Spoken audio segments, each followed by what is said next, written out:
Welcome back to another episode of You Got Options from the Cboe Floor, brought to you by Kai Media and Top Traders Unplugged. Today, we're at the Robinhood Hood Summit here in Las Vegas, and we get to talk to no other than the man himself, Vlad Tenev, the CEO of Robinhood. They made some incredible announcements today, but we start at the beginning with him talking about copper pots and his experience in Bulgaria, all the way to the macro environment and democratizing all of the things that your retail trader needs to have to navigate this environment. I hope you enjoy this one. Yo, live it up, don't settle for less. You got options. Put your skills to the test. It's your call, time to strike. Make your move, grab the mic.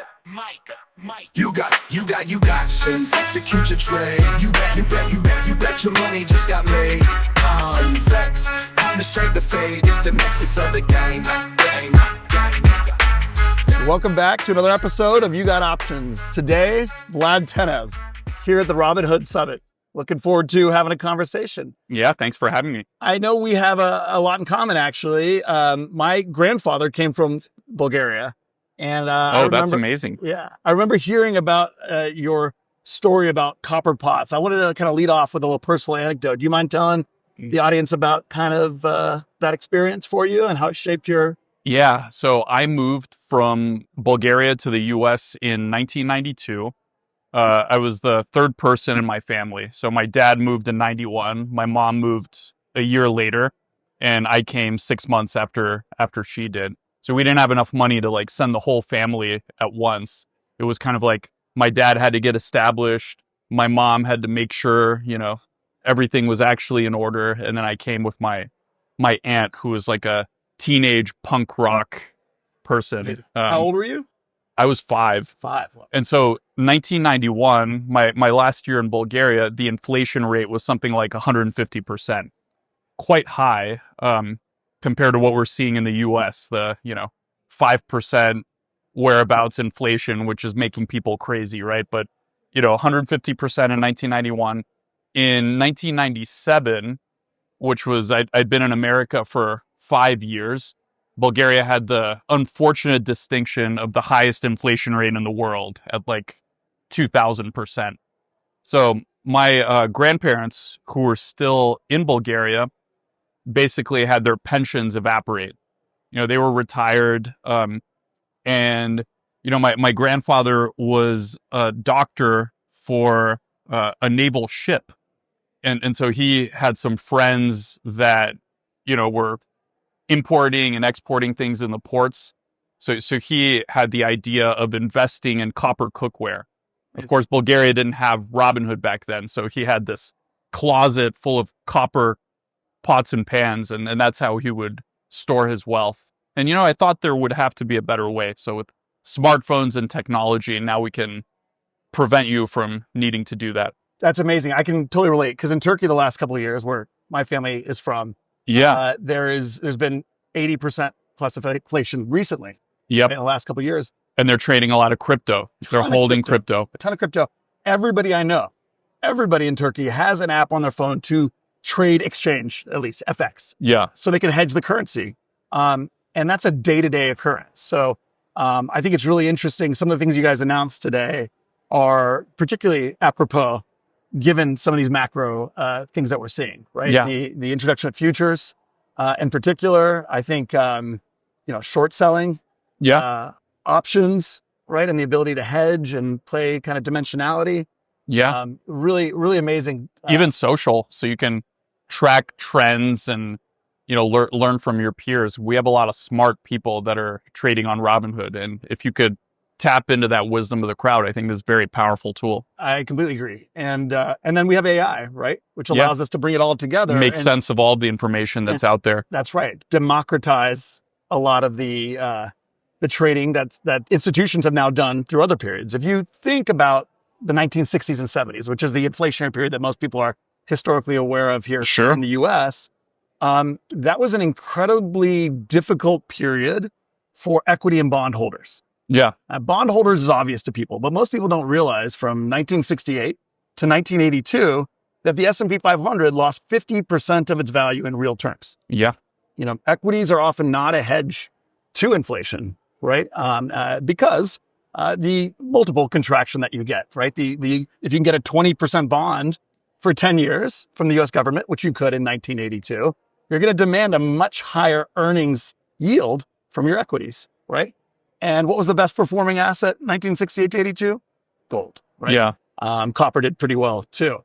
But energy, which was about 5% in 68, in 1982 was 30% of the S&P 500. It's kind of a mind-blowing stat. That is wild to think about.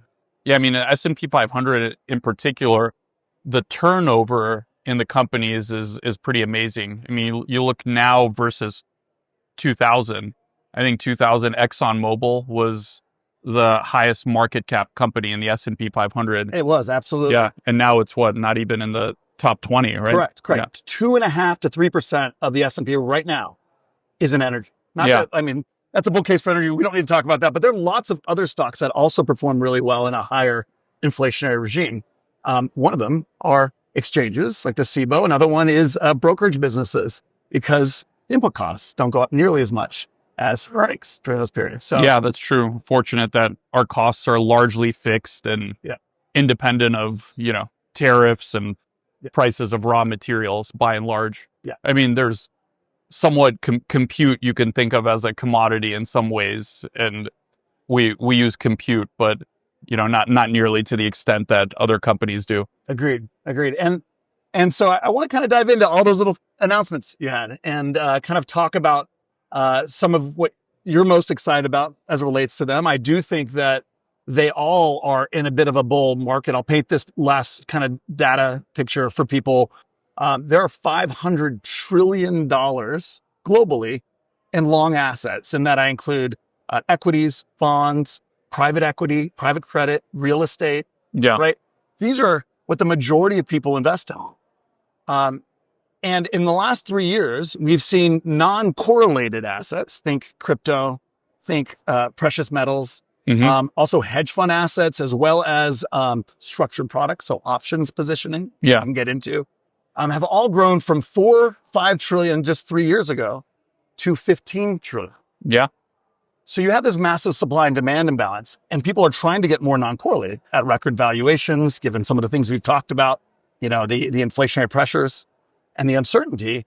And so I think it's really apropos that you guys have now introduced a lot of these other, again, futures, options, and short selling. So I'd love to kind of start with the commodity piece. Yeah. Futures, the futures trading, which also includes other things. What different commodities do you guys allow? I know you have 40 different commodities that you guys look at or that allow people. Yeah, I mean, all the major ones: gold, copper. We talked a lot about copper.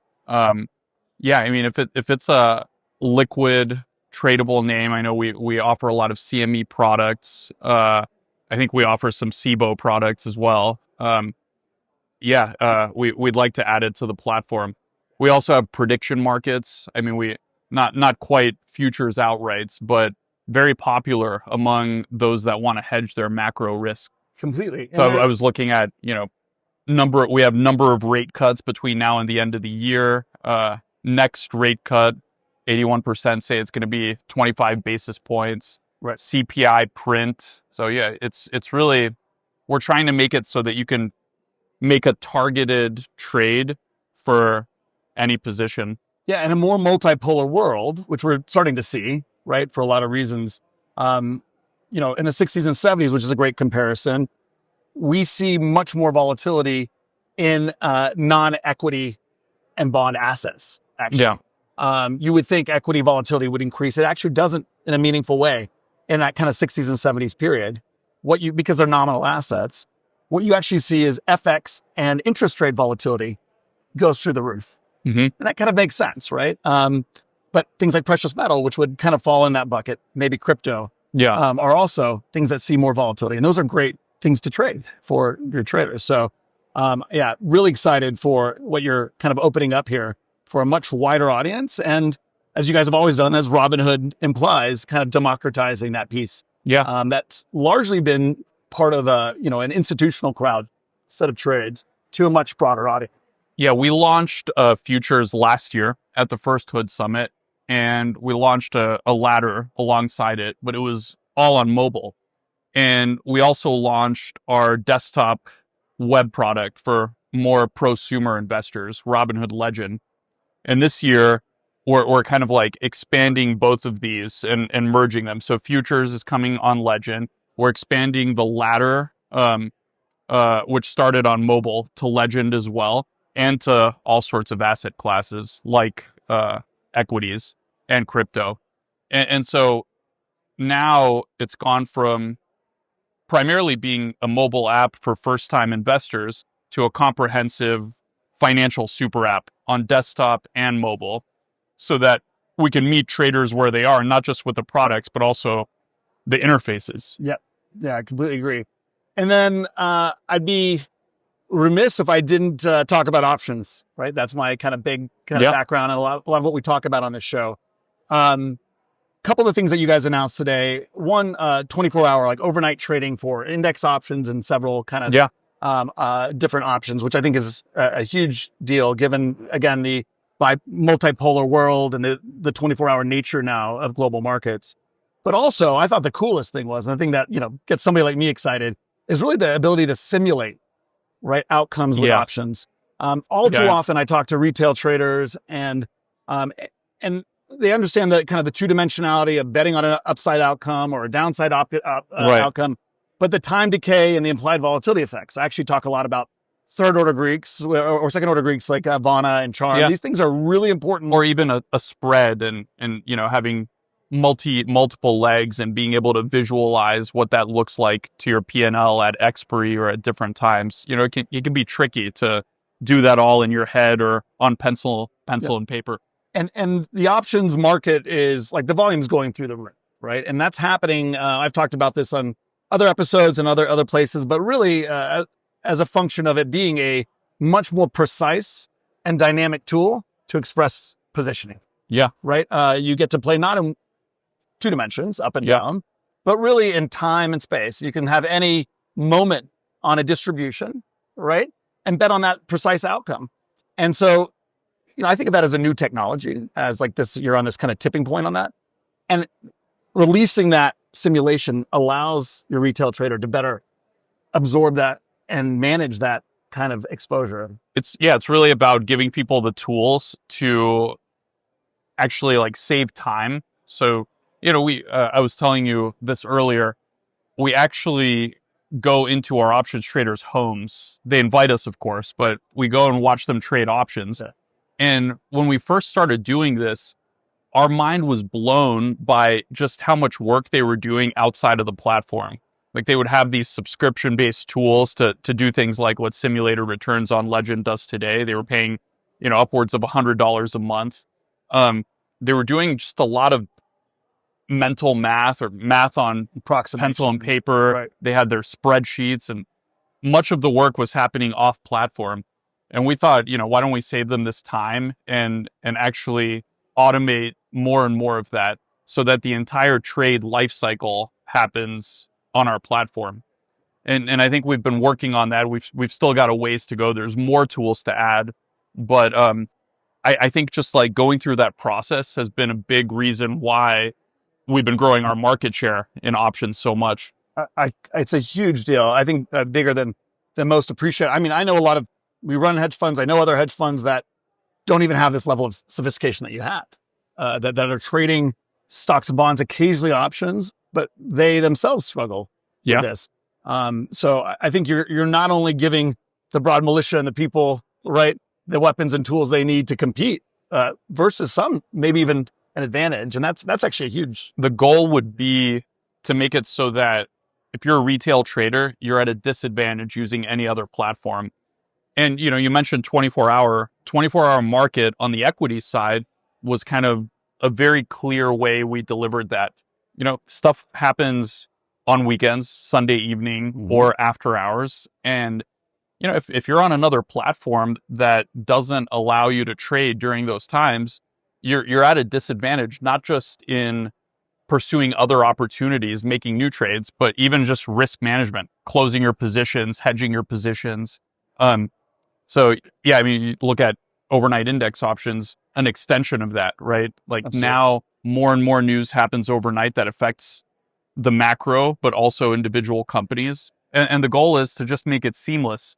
Like crypto is 24/7. There's no reason why, options and all sorts of traditional assets shouldn't be as well. I couldn't agree more. In the 60s and 70s, again, just to highlight that period, because again, an inflationary period,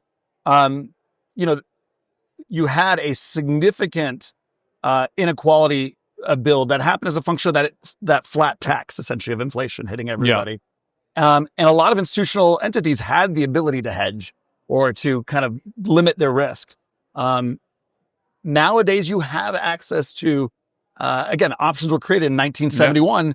The Cboe was created then. That's not a coincidence.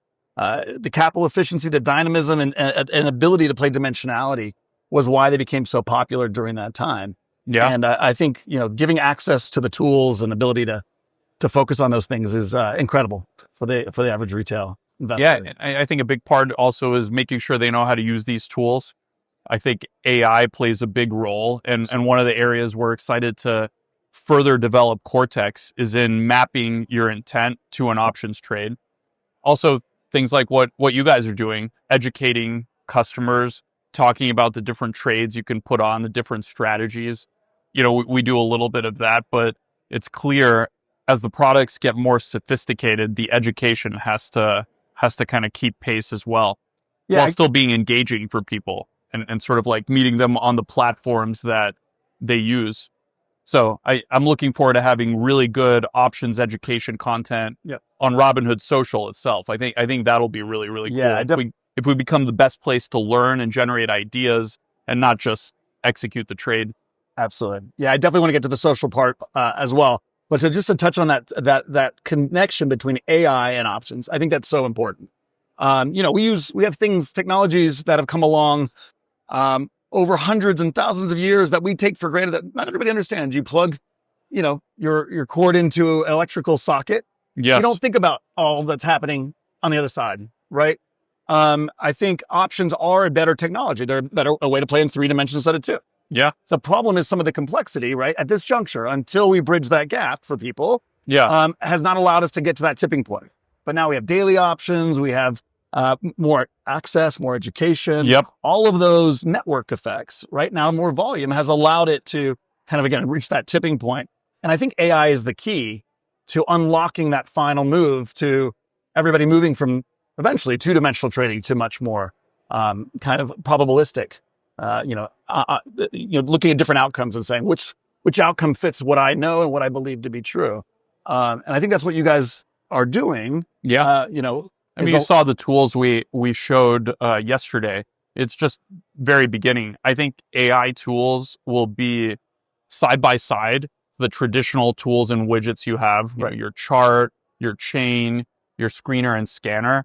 And you'll see deeper integration, not just in the charting and the scanning, which we're going live with now, but also in the back testing, in the simulation, and eventually the execution side as well. Yep. So in the same way that like AI has integrated the software engineering tool chain with things like Cursor, I think it'll integrate with trading, and Robinhood Legends sort of going to be leading that charge, because we're sort of among the few that are working on these tools for retail in a big way and still iterating and innovating. Yeah, I think, AI in general, particularly here, the benefits of it will tend to accrue in areas where things are more technical, and it'll allow a simplification for an average person, right? To cross. And when there's so much data and information to pour over, it's funny.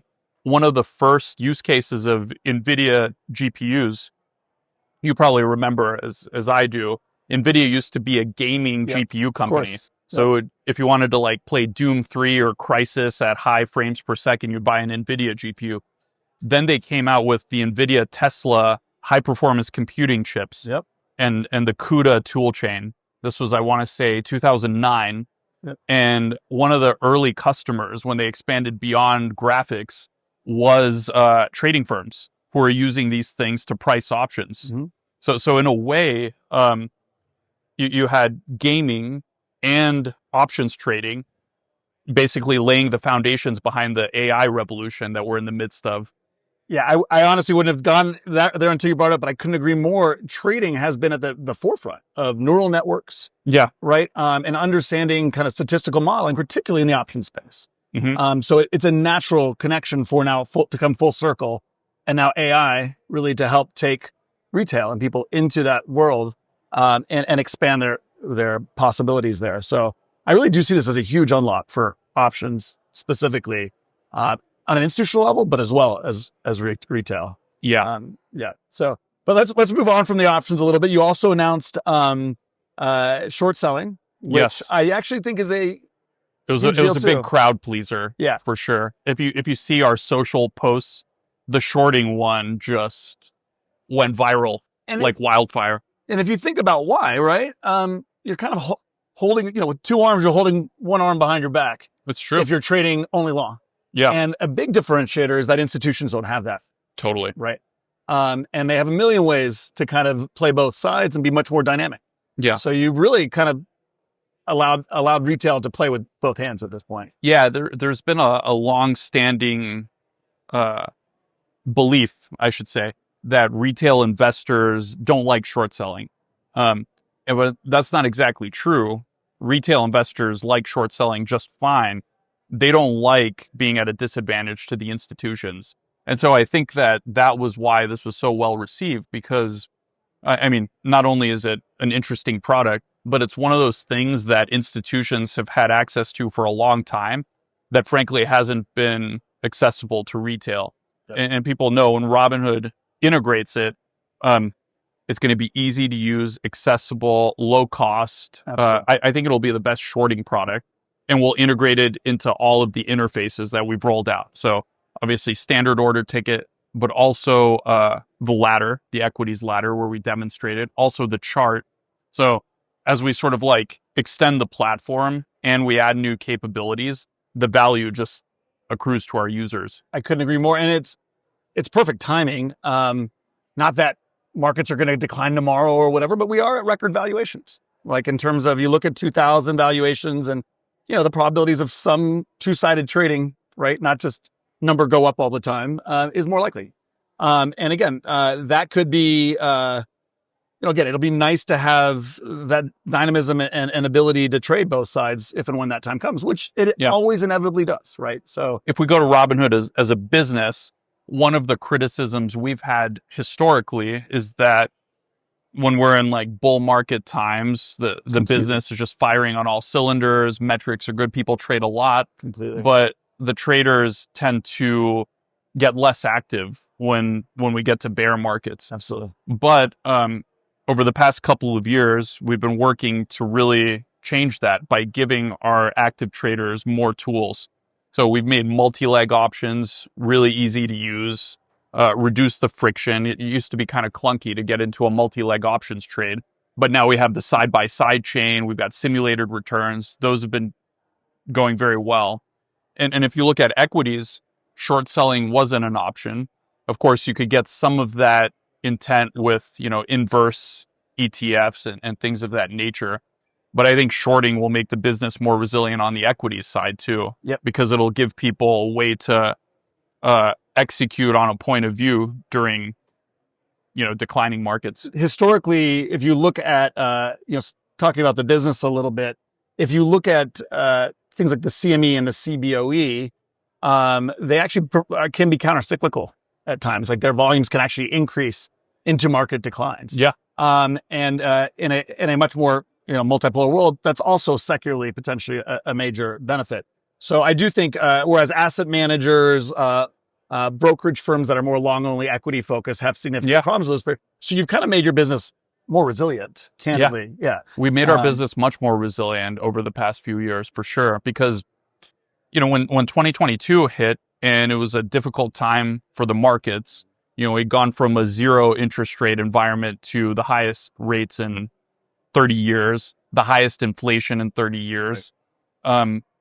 If you were a lot of companies in our broader sector, like if you were a mortgage company, they just battened down the hatches and said, we're going to just go through, we're going to make it through the winter and hopefully markets inevitably will improve at some point. Yeah. And we said, we're not going to do that. Our approach will be give customers what they need right now.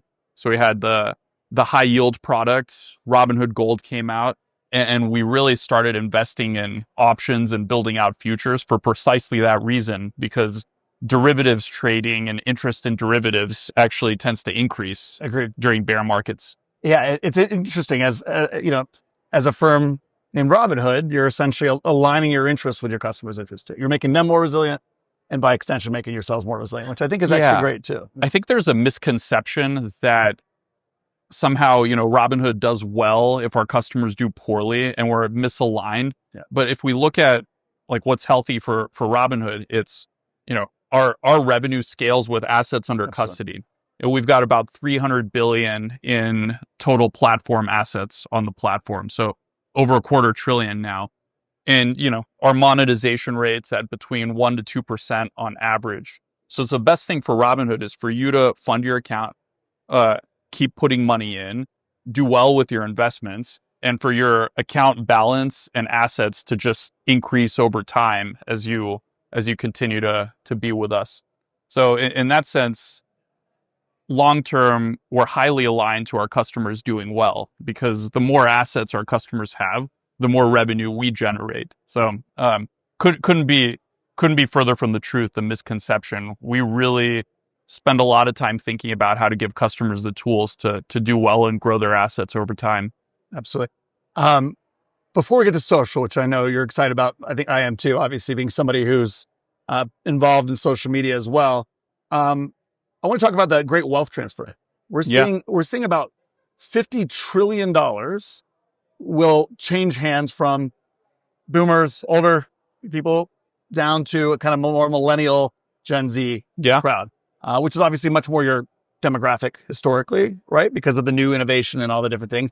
That's 50 trillion in the next 10, in the next 20 years. It's supposed to be over 100 trillion. Over 100 trillion. Yeah. Over 100 trillion will change hands in the great wealth transfer, largest movement of assets of all time. Yeah. I think that's really interesting, particularly given, naturally a lot of your customers are going to be playing with generally a lot more money. Yeah. Right? And you're giving them the tools. I mean, even in my business, I see a lot of people coming to me who are older that are brought to me by their younger, their son or their daughter, right?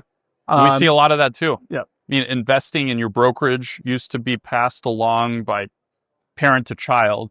And I think maybe the argument had been, they don't have the ability to do X or Y. It's, I think expanding the offering, right? Going head to head with Merrill Lynch's, the Goldman Sachs, whoever, right? Actually puts you in a position to really make a strong argument for why those bigger chunks of money should also be at Robinhood. Yeah, a lot of our customers, or I should say non-customers largely, the general public said, well, who's going to have their life savings in Robinhood? People aren't going to trust it. It's not really the brand.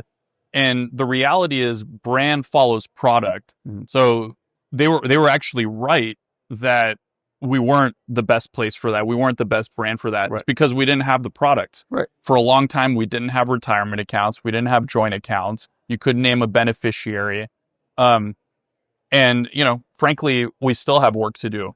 We don't support fixed income natively. We don't have bonds. Up until fairly recently, we didn't have futures or good multi-leg support or desktop. But we're moving through things very quickly. Yeah. And I think the Robinhood this year is very, very different than last year, and it's going to continue to improve. So pretty soon, I think the best way to make sure Robinhood is the best beneficiary of the great wealth transfer is to get, baby boomers and silent generation on the platform. And we've been having more success with that. I think actually there's no reason why, your parents and grandparents, for those of us that are fortunate to still have them around, there's no reason why they can't be on Robinhood. Yeah, completely agree. You guys announced 8 different things, right? Today. That's amazing. That's incredible progress. Yeah. I was actually counting through them. And actually 2 extra things that were customer feature requests that we promised to build. So really 10 to 11. That's pretty amazing. Products. That's pretty amazing. Let's talk about social, which is, I think, the last one we didn't really talk about. I know it's kind of where you guys started. Yeah. And I'd love to hear kind of, whenever you talk about it, I hear an extra little tinge of excitement from you about that. Maybe that's because that's kind of where it started. Talk to me a little bit about what you guys are doing and what you're most excited about there. And let's dive in there a little bit. So we asked ourselves, okay, as a financial platform, how can we differentiate ourselves? Because you don't want to just build another social network. That space is well served by lots and lots of incumbents. But one thing we have is real transactions of incredible variety. So we have, a huge amount of equities trading going on the platform. One of the largest options brokers as well. Futures, recent asset, but we're growing very quickly there as well. Prediction markets, we're one of the largest prediction markets platforms. So you have all of these assets, all of these unique ways to express your point of view about something in the real world, whether it's macro or a football game. Right. And what we can do is actually tie your opinion and just like commentary to an actual trade. Right. And that I think creates a very high signal. We can have actual trades, real performance, make sure you have real skin in the game. And then this gives you a signal for who you should pay attention to. And I think we'll pull on that thread and see where it goes. I actually think one of the things that interested me the most as somebody who looks at market structure a lot and, is that you allow so seamlessly and easily for people to follow into a trade too. Yeah. If they really like the opinion or the trade, within a click or two, they can be in the trade and be following it. Yeah. We want to make that as easy as possible. We still want the end customer to make the decision and to actually make the trade. But we know that people want to do that. They want to be able to trade directly from the screen where they're doing their analysis, whether it's a chart, and we've done a lot with trading from the chart, or the ladder where you can interact with the order book, or a social post where you're seeing some deep fundamental analysis and you want to trade right away. And I know this isn't your intention or, not something that you guys control, but my guess is that, we've had essentially a bunch of Wall Street bets, little pockets where people coordinate and talk and think about, I don't want to say coordinate, but think about ideas together and bet together. And I find it interesting that now you could, in theory, be widening that out and broadening it together. And you could kind of be creating a broader army. And I do think that'll have some really interesting effects on market structure. Retail has had a huge impact on markets more broadly. And if you actually allow them to come together in a much more kind of dynamic way, that could really change things in a major way. Yeah. And an advantage to some of that crowd, actually. Yeah. I mean, if you look at Wall Street Bets and some of the other subreddits that have become very popular. I mean, I think Wall Street Bets has something like 20 million subscribers. Yeah. And you look at the screenshots on that subreddit. I mean, the lion's share of those screenshots are Robinhood screenshots. So a lot of our users are using that as a platform to share ideas. And they've been asking for verified trades for a long time because they feel this pain point. This is a screenshot. Someone's telling me they're doing this trade. Seems a little outlandish. Is there any way Robinhood can attach a certificate to it so you can actually see what's going on? And so one of the things we're launching in tandem with social is verified posting of these widgets and trades to external platforms. And I think that's something that it's a big deal. Our community members, even if they're outside of Robinhood, have been wanting for a long time. I started in the business in 97. So my first kind of experience was 98, 99, 2000. Yeah. Right? Was that retail boom that happened at the end of that bubble. That's when I started trading. Oh, did you really? Mm-hmm. Yeah. So I think that, and certain things rhyme, right? I mean, we not only valuation wise, but we have a tremendous amount of liquidity being pushed into the system right now. And more to come probably. So I do think this year, some of that social stuff, it's like, a perfect time to kind of get people betting on some of those outcomes together and talking about and navigating what's a volatile, potentially wild ride. All right. Yeah. I mean, you had in the 97 to 2000 period, the .com internet super cycle, right? Where you had just a ton of speculation around this new technology. And I think new technologies sometimes lead to bubbles, right? Then you had cloud, broadband, mobile right after that. That was a little bit muted because you had the global financial crisis. Right. Liquidity coming out of the system, right, during that time. A lot of people are saying, AI, there's just a huge capital expenditure going into these data centers. A lot of money is flowing into a lot of AI stocks. And people are wondering whether there's a bubble or not. Mm-hmm. And I think now we have the tools to actually express that point of view. Who knows? Right. Who knows? Even if there's a bubble, they can go on for quite a while. Well, I want to be clear. A lot of people made a ton of money trading in 98, 99, and even through 2000. Yeah. And especially, again, by managing shorts, by using options, by trading multidimensionality of interest rates and FX, right? I think again, you guys are introducing all the right things at just the right time. Last thing, just to wrap this up, you talked a lot about what you did today, right? And what you guys have been working on the last year. What are you most excited for next year? And in 5 years, what do you see as the next chapter? You guys have introduced so much. You guys are moving so fast. Yeah. There's a lot of things that we've announced that we now have to roll out fully and keep iterating upon. So, even social, we've announced it. People are excited. Now we have to deliver. Tokenization, great progress in Europe, but there's much more to be done. We really want to have 24/7, round-the-clock, on-chain markets for all assets, including publics and privates. And we're at the very beginning of that journey. And then the AI super cycle, we're a big participant there. And we've made such progress with Robinhood Cortex, including some of the things that we saw yesterday with indicators, custom indicators, and scanner generation, that we're going to go much further. So we announced an AI event that we're going to be hosting in December of this year. So not quite next year, but it'll be our 5th product event of the year. And I think there will be some surprises there, that some things that our traders aren't expecting. So looking forward to that. I think the integration of AI is going to be a huge deal in the next year. Yeah, and I don't think any of our competitors are really trying. So, one of the criticisms of Robinhood is, hey, you guys are just launching products that have been around for a while. Your competitors have had them. You're maybe putting a nice UI, but at least in AI and crypto, I think we're very much at the frontier and really innovating. So I'm excited to share more and more of that with our customers. Well, I'm excited about the AI and the options piece most of all, but it all sounds absolutely amazing. Excited to see what happens in the next year. Thank you, Vlad, for joining us. Really appreciate it. Yeah, thanks for having me.